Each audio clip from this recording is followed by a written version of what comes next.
Hi, my name is Christian Michelson, and today I want to teach you a coaching technique that will help you have more confidence. And if you've ever felt uncomfortable talking to people about hiring you, if you've ever felt uncomfortable asking people for money, if you've ever felt intimidated by someone who seems to be more successful than you are, and if you've ever felt intimidated about talking to them about hiring you, if you ever feel fear or anything uncomfortable about growing your coaching business, I'd like to share a powerful technique with you that can eliminate your fear and bring you to a place of peace, so then you can get to a place of confidence, quiet power. So this is a technique that actually I teach in my coach training program, which is called Rapid Coaching Academy. And it's actually a technique, it's a hybrid of two techniques that I learned from two of my friends. One of my friends, his name is Raphael Kushner, and he's an author. He's written many books. One of them is called Unconditional Bliss, and another book that he wrote is called Setting Your Heart on Fire. And I also learned a different technique from another friend of mine. His name is Tom Stone, and he wrote a couple of books. One of them is called Vaporize Your Anxiety. And I would definitely highly recommend that you look into both of those guys. They're both great people. So I'm going to teach you actually this technique. It's called emotional reintegration.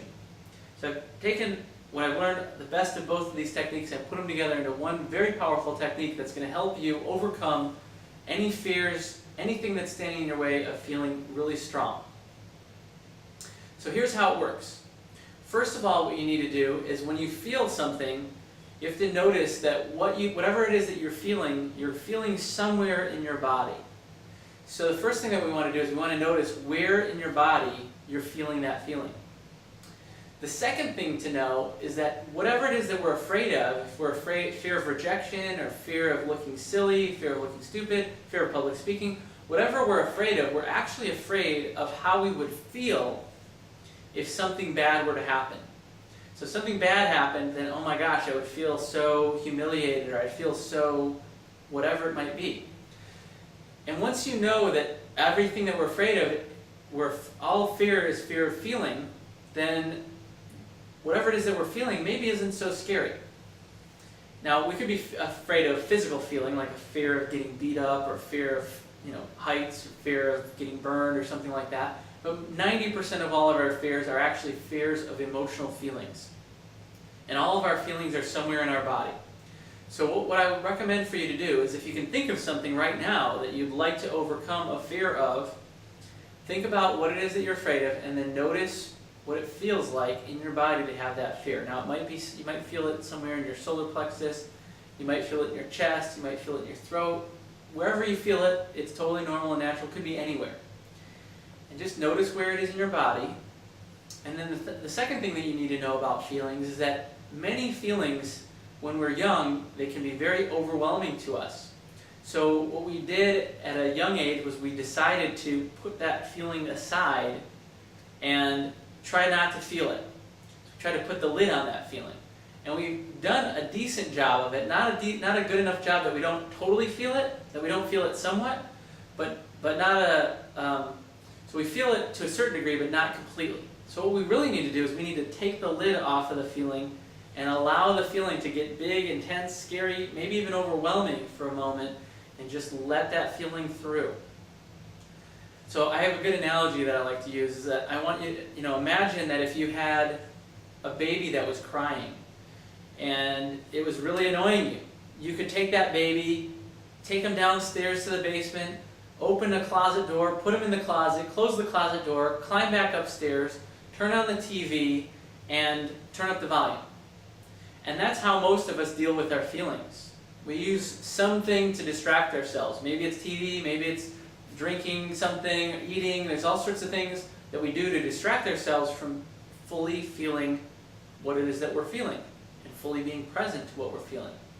So instead of doing all that with the baby, instead, what if you turned off the TV, went downstairs, opened the door, took the baby out, and you cradled and loved and accepted and nurtured that feeling? Even though you may be feeling right now that, geez, I don't want to feel this thing, it's intense, it's overwhelming, if you really just accept it and give it love and just be with it for a few moments. I don't know how long it'll be, but that feeling will actually run its course. And then whatever it was that was causing the fear or anxiety within you, you can just be, you'll notice that you'll feel totally at peace about it.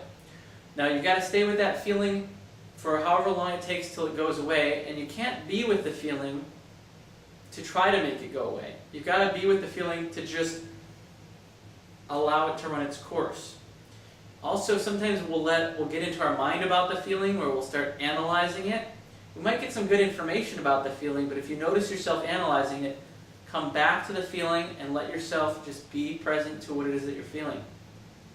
There's no need to judge the feeling. We're not trying to make it go away. It's called the emotional reintegration technique, because what we're really doing is we're taking this feeling, which is a part of us that we've been pushing away, and we're now saying, okay, I accept you, you're welcome back into the family, so to speak, and let it run its course, and eventually you'll get to a place of peace, and then whatever it was that was an issue for you before will totally be resolved. Again, I don't know how long it can take. Sometimes it takes a matter of seconds, sometimes it takes a matter of moments, minutes, could take hours even to work through this. Now, it's not a good idea if you have fear of public speaking to start working on this right before you're going to speak. But if you know you have a speech coming up maybe in a couple of days and you're feeling worried about it, feel into that worry right now. Notice where it is in your body. Get in touch with it. Be with it and allow it to be with you. And also, one other thing to keep in mind is that sometimes there's layers where you resolve it here and now all of a sudden you've got something in your throat. Just keep feeling through it until you go back to the original situation and you notice that there's nothing but peace. Sometimes the feeling can kind of snake around in all sorts of different places in your body, and just stay with it until you feel like it's gone, and then check back in and make sure that you feel totally at peace about that the initial thing that you were afraid of. That is how to resolve your fear. If you'd like to learn more techniques on mastering your psychology, more techniques for how to coach people and how to help other people master their psychology and achieve great results, then I recommend taking a look at the Rapid Coaching Academy program, because it is the best program to quickly master coaching processes to help yourself grow personally and to help clients achieve the results that they're looking for. This has been a tip from Coaches with Clients. My name is Christian Michelson. Go forth and have your best day ever. And remember, let's get people coached.